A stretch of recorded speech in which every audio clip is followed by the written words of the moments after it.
Imagine your childhood club, the team your dad took you to growing up. Remember the shitty hot dog he bought you, the smell of the air, the sound of the crowd. Now it's not a great club, but it's your club, a scruffy underdog that took no shit from anyone, and every once in a while gave it to those pompous pricks who thought they owned the league. And on occasion, they would win. And now imagine, all of a sudden, some ungodly rich asshole who knows nothing about your sport buys and takes your team from you, takes your players, your stadium, and even your history, and moves them to a different city, gives them a different name, and tells you to like it. How would that make you feel? Would you just lie down and take it? Or would you fight? This is the story of a small community that got fucked over hard, but instead of taking it, they said a big old fuck you to the ruling class and fought to bring their club back to life. And they were helped along the way by a world-famous YouTuber and 2 different football video games. But I digress. This is a video about AFC Wimbledon, and maybe the greatest revenge story in sports. Now, a story begins with a team called Wimbledon FC, which was founded in 1889. Remember that year for later. They're based out of a southern borough of London, and yes, it is where the famous tennis tournament is held, but they also play footy there. Their local club, Wimbledon FC, was an amateur side that lived in obscurity for most of its history. That was until the 80s, when seemingly out of nowhere, they became the Cinderella darlings of the Football League, taking themselves from the amateur leagues to the professional leagues and gaining promotion 4 times in 9 years to make it all the way to the top flight of English football. The highlight of their fairy tale rise was making it to the FA Cup final in 1988. Unfortunately, they ran into an all-timer Liverpool side that were done breezing their way to a league title or merely showing up to collect their domestic double versus a far inferior Wimbledon. Everyone thought it was a foregone conclusion. Everyone but the Wimbledon players, who were known by another name at the time, the Crazy Gang. And when you fight a crazy gang, you never know what's going to happen. It was a 0-0 contest for most of the first half, before Wimbledon nabbed a goal off of a set piece right before the halftime whistle. And from that point on, they defended their goal like a Swiftie defends Taylor. And they held on valiantly until the hour mark, when a penalty was awarded to Liverpool, and John Aldridge, who had bagged nearly 30 goals for Liverpool that season, stepped up, took a relaxed breath, and blasted it right. Only for Wimbledon's keeper and captain, Dave Besant, to save it. Notably, this was the first ever penalty saved in a FA Cup final ever. Wimbledon would go on to hold on for what many consider is the greatest upset in FA Cup history. And as the final whistle blew, the BBC commentator proclaimed that the Crazy Gang had beaten the Culture Club. It was easily the greatest achievement in Wimbledon FC's history. But their FA Cup win would actually have a number of negative effects on the club for the years to come. The rapid rise in the 80s made them a relatively young professional side, and the owner claimed that he was losing money hand over fist. Thus, he was forced to sell off a lot of the best players. Then, the Hillsborough disaster occurred, which saw nearly 100 people killed in a horrendous human crush incident, and the subsequent Taylor Report would lead to a mandate that all modern football stadiums be converted to all-seaters. This was an issue because Wimbledon's home ground of Plough Lane had remained largely untouched since their non-league days, and converting it to an all-seater was deemed financially impossible by their owner at the time. So until they could secure a new stadium, it was decided that starting in 1991, Wimbledon would play their home games at Selhurst Park, the home grounds for Crystal Palace, about 6 miles away from Plough Lane. Initially, this was promised to only be a temporary solution until they could secure stadium development in Wimbledon, but they would remain sharing ground with Crystal Palace for over a decade. The team would fall in hard times, attendance fell to the floor, and the millionaire owner, failing to find any suitable solutions for a new stadium, decided to jump ship, selling the club to 2 Norwegian businessmen in 1997, who subsequently sold Plough Lane a year later to Safeway supermarkets. And that wasn't even the worst thing that would happen to them in 1997, as in the same year, a consortium led by ex-music promoter Pete Winkleman and backed by IKEA and Walmart were looking to get a retail development deal off the ground in Milton Keynes, a relatively new town created in northern Greater London to alleviate housing congestion in London. This retail development deal would include an IKEA, a super Walmart, and notably a 30,000-seater sports stadium, a stadium worthy of a Premier League team. The issue was their local team was playing in the 8th division of football at the time. Winkleman, who had self-admitted to not knowing a thing about football, came up with a scheme. Instead of doing a Wrexham and empowering a local Milton Keynes side to rise to the ranks of the English football pyramid organically and creating a team that the community could feel invested in, he thought, why not skip all that and just put an already established team in the stadium, because in his mind, he could double dip. The big name team would attract locals to the new stadium, all the while bringing in the old fans of the team that he was relocating. And all of them combined would bring in more foot traffic for IKEA and Walmart. It was a win-win-win. Yes, this man was the Michael Scott of sports ownership. He had absolutely zero fundamental understanding of how sports and fandom works. And with this ignoramus at its helm, this consortium began plotting on poaching a team to put in their shiny new stadium. Now, for many Americans watching this, you probably won't bat an eye because sports teams relocating happens all the time. The Las Vegas Raiders were originally the Oakland Raiders, who became the LA Raiders before moving back and becoming the Oakland Raiders again, and now have recently relocated for the fourth time to become the modern-day Las Vegas Raiders. Sports franchising is so deeply ingrained in our culture that we probably don't even notice it. I'm sure many watching this overseas have heard of one of the most iconic American sports teams, the LA Lakers. Many might assume that they're called the Lakers because they're based in LA.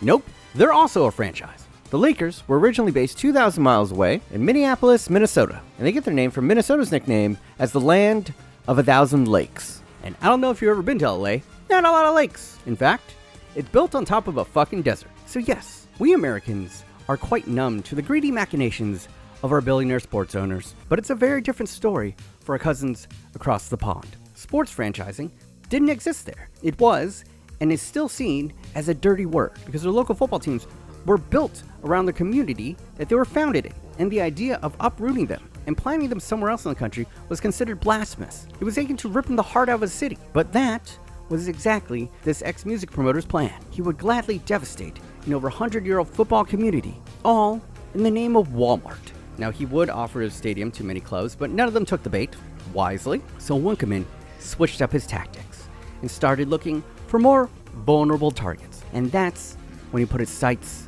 on Wimbledon FC. Now, while Wimbledon had enjoyed a healthy stint in England's top flight, they were still hemorrhaging money.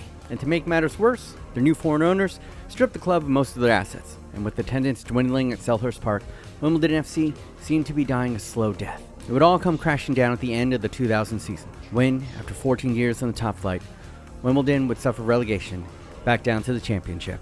With the team relegated and moving towards assured bankruptcy, it was then when Winkleman approached the foreign owners with the proposition of relocating the club to Milton Keynes. And they were open to the idea. A new stadium had always been the end goal, dating back to the previous owner. And so, it would be announced in 2001 that for the first time in British history, a football team would be relocating to a new city. This move was obviously infuriating to the Wimbledon fans, but it also caused a controversy with the wider football community, and even the FA themselves, who saw the dangerous precedent this would set. And so, the FA actually stepped in and shut down this proposal. But Winkleman was able to weasel his way into the appeal courts. And after much deliberation, an independent commission ruled 2-1 in favor of allowing the move. And just like that, Wimbledon FC was shanghaied from their community. Their players, their coach, and worst of all, their history was taken away from them. Yes, Winkleman signed the check, so he felt that he owned all the trophies that Wimbledon had won before he got there. And thus, Wimbledon's crowning achievement, the 1988 FA Cup, along with the rest of their sizable trophy cabinet, was shipped off 90 kilometers north to Milton Keynes. And the only thing that the fans were left with, their old ground plow lane, was now being turned into a supermarket. On that day, Wimbledon FC had effectively been erased from existence. Wimbledon FC would enter administration shortly after, and it was then that Winkleman and this consortium would outright purchase the club in their entirety. And as if the stupidity couldn't get any worse, Winkleman thought it was a brilliant idea to rename the team to MK Dons. MK for Milton Keynes, and Dons to pay tribute to their place of origin, Wimbledon. Somehow Winkleman hoped that the Wimbledon fans would continue to support the team, and Wimbledon fans predictably said, "Go fuck yourself." But unfortunately, no amount of cursing or protesting was going to bring back their club. So they did the next best thing that anyone could do in this situation, the only sensible thing that someone could do in this situation. They drank heavily. And it was here, at the old pub where the Wimbledon players would drink after matches, that an idea was born. Why not create a new club from the ashes of the old and start from the very bottom of the non-football league? And they promised that this new club would always be fan-owned, so that something like this could never happen to them again. It sounded ludicrous, but that is what these heartbroken fans did. None of them had any experience or idea on how to run a football club, but they were pissed off and motivated, which is an underrated combo. And with that, they did their research and went and spoke with the London FA, who helped them with establishing a new club. And the most important part on the registration form was when they were asked for the date started, they wrote down 1889. And the London FA actually approved it. They knew, everyone in the football world knew, everyone in the country knew who the true Dons were. And with that, AFC Wimbledon was reborn. So step 1 done. Step 2, they needed a team. So they actually held open tryouts at a local park. Anyone who thought they were good enough, they could try out. Ultimately, they would have over 230 applicants, and from that crop would emerge the inaugural AFC Wimbledon squad. They arranged a deal to play at Kings Meadow Stadium, which is about a 15-minute drive from Wimbledon Commons, and more importantly, they found their first sponsor, and this sponsor couldn't have been more perfect, as it would be Football Manager that would don the front of AFC Wimbledon shirts. And I don't know if you ever played Football Manager, but for those who haven't, it's a sports simulation game where the most fun you can have at it is taking a team from the very bottom of the English pyramid all the way to the top. And then for FM to go and sponsor a team trying to do that in real life is just brilliant marketing. They proudly have been with AFC Wimbledon for every step of their journey and are still their shirt sponsor to this day. In fact, it's the longest running shirt sponsorship in British sports. But much like how Football Manager was the perfect sponsorship for AFC Wimbledon, Singalo has been the perfect sponsor for me. Listen, if you want to buy some of the sickest, obscure kits from around the world, then Singalo is the site for you. They are the official sellers of some of the best teams on the planet that only the finest football connoisseurs would know about. Just how obscure? Well, this dope-ass kit that I'm wearing from Zoman FC, I can guarantee that you've never heard about it because you can Google them and almost nothing shows up. I didn't even know that was possible in 2024. But me being a longtime fan of theirs knows that Zoman FC is one of the fastest rising clubs from the Ivory Coast. You know, the country that just won AFCON. NBD, or green is more your color. Then check out the stunning kit from Verdes FC. Oh, you never heard of them either? Oh, you're telling me you've never heard of the 4-time champions of Belize? Bro, you gotta step your game up. And if you too want to start feeling superior to your friends today, then you've got to get your hands on some of these ultra rare kits. Click on the link on the top of the doobly-doo. Thank you, Singalo, for sponsoring this video. Now, back to the show. And so, with everything set, in 2002, AFC Wimbledon would begin their journey at the very bottom of English football. Their first friendly match drew a crowd of over 4,500 people. And even though they lost 4-0, they celebrated like they had just won the league. And that first loss, it was nothing but a false start, because from 2003 to 2004, AFC Wimbledon would go on an outrageous 78-match unbeaten streak. It was, and still is, the longest unbeaten streak in British football history. Needless to say, they flew up the ranks of non-league football, and in only 9 years, they were back in the professional tier of English football, a remarkable climb for any club, let alone a fan-owned club, and is made even more remarkable because they are the only club in the 21st century to make it from non-league to the pros. And it was at this point that one of the biggest YouTubers in the world would bring their story to the masses. Now, if you're on this platform, you know, or at least have heard about John Green. While he's probably more well known for his books, his vlogs, his movies, John Green, on his brother's gaming channel, would often play FIFA. Quite awfully, might I add. And after he heard about AFC Wimbledon's story, he became enraptured by them. He started a FIFA series with AFC Wimbledon that garnered millions of views. And that's when John got the idea that maybe he could send the ad revenue from the series to the actual AFC Wimbledon. And so he called them up and asked if he could sponsor them. AFC Wimbledon didn't know who he was, but after a quick Google, they said, "Hell yeah, brother."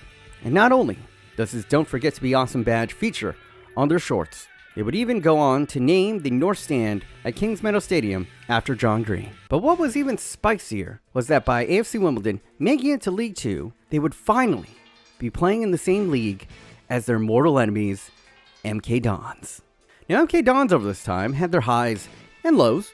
Beyond being the most hated club in England, they also garnered a reputation as a breeding pool for young talent. Like their origin, they were keen on poaching up-and-coming talent, nurturing them in their system, before selling them off for huge profits. Their most notable alumni being former England international Dele Alli. As far as their play on the pitch goes, they had risen as high as the Championship, just one division below the Premier League, before tumbling all the way back down to League 2. After all the carnage, tearing a team away from its community, shortcutting their way up the football pyramid, and pissing off the entire football world in the process, it ultimately led them all the way back to Wimbledon, pretty much making this entire experiment pointless. Because a club that started from nothing with a fraction of their money had risen to the exact same league in under a decade, and were now one of the most beloved underdog clubs in the world, while you would be hard-pressed to find a team more hated anywhere than MK Dons. It must have been a bittersweet feeling for AFC Wimbledon, seeing MK Dons twice on the calendar. I must imagine it was like Luke Skywalker seeing Darth Vader, knowing that his beloved father had been taken from him and twisted by the dark side. And there was no bringing him back. All that was left to be done was to defeat him. Now, League 2 was actually not the first meeting between these teams. Their very first meeting was in the second round of the 2012 FA Cup. And in a heated match, MK Dons would strike first before AFC Wimbledon would equalize and almost take the lead, only to concede in heartbreaking fashion in the 93rd minute from an outrageous flick that MK Don supporters would go on to dub as the heel of God. Yeah, yet another dick punch for the Wimbledon fans. As for their first meeting in league play, it would be on AFC Wimbledon's home ground of Kings Meadow Stadium. Initially, it was a cagey match that held to a stalemate until the hour mark, when Jake Reeves of AFC Wimbledon would blast home a knockdown, and then shortly after, Lyle Taylor hit a low-driven shot from an audacious angle to seal Wimbledon's first ever victory versus the club that had stolen their progenitor. And the crowd was rapturous. They had finally done it. They had finally beaten the fuckers that had stolen their club. But Wimbledon's resurrection wasn't fully complete. Not quite yet. That last piece of the puzzle was getting their home back. They needed Plough Lane back. Unfortunately, the original Plough Lane was sold off to become a supermarket, so they didn't have that option. But they would secure a site of a former Greyhound stadium, only 200 yards away from the original Plough Lane. And with funding mostly raised from AFC Wimbledon fans and a donation from a local business owner, a new Plough Lane Stadium was constructed, eventually opening in 2020. Sadly, we all know what was going on in 2020, and no fans were allowed to attend their first matches played there. What made it worse was the fact that AFC Wimbledon had never beaten MK Dons at Plough Lane. In fact, after that first win versus MK Dons, AFC Wimbledon would never beat MK Dons again. In their 13 matches against each other, they had drawn 4 times, AFC Wimbledon won once, and MK Dons had won 8. Even with their team back, their history back, and their stadium back, MK Dons still owned them, at least on the pitch. With all that in the air, on March 2nd of 2022, it would mark the first ever meeting of MK Dons and AFC Wimbledon at Plough Lane, in which Wimbledon fans could actually attend. And after 90 minutes and 12 yellow cards, it looked like MK Don's unbeaten streak would continue. That was until this happened. Back now to Reeves once again, stead high and forward. Brown now with the opportunity, players going up in the centre. Oh, and it's a chance for Curtis. It's a goal for Wimbledon! Yes! Yes! It's Ronan Curtis!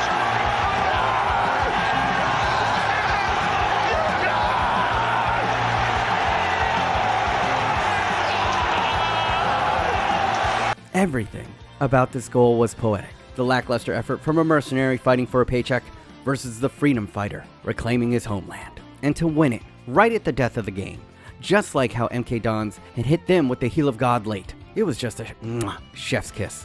And as Ronan Curtis swept it in, Plough Lane erupted into unrestrained elation. The FA Cup win might not have touched the heights of this singular moment. And as Curtis rushed toward the crowd, he picked up a child before being engulfed in a sea of humanity. This was for their community, their home, their club, and above all, this was for the people of Wimbledon.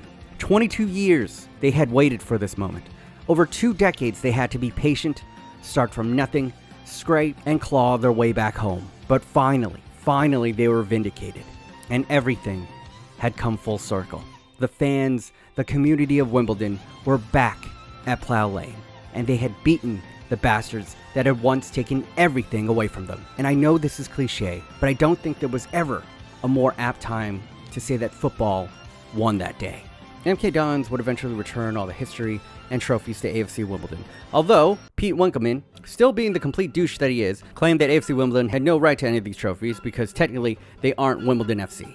And petty shit like this has been going on between the clubs since their creations. AFC Wimbledon have been reprimanded by the FA multiple times for refusing to post the Dons part of MK Dons on their scoreboard or print their full name in their pre-match pamphlets. And then there was the incident that occurred before this last glorious match, in which you can clearly see a Wimbledon player during pre-match warm-ups just blasting balls intentionally into the MK Dons crowd. I'm not going to say his name, because Mama didn't raise no snitch, but God bless this man, whoever you are. And that is currently where the greatest revenge story in sports will end. For now, this rivalry is still quite young, and I'm sure a sequel video will be in order in a few years. Until then, thanks for watching. Thanks to Liam for helping me out edit this video. Thank you to all my patrons, keeping me alive and well. And yeah, till next time, boys, stay thick.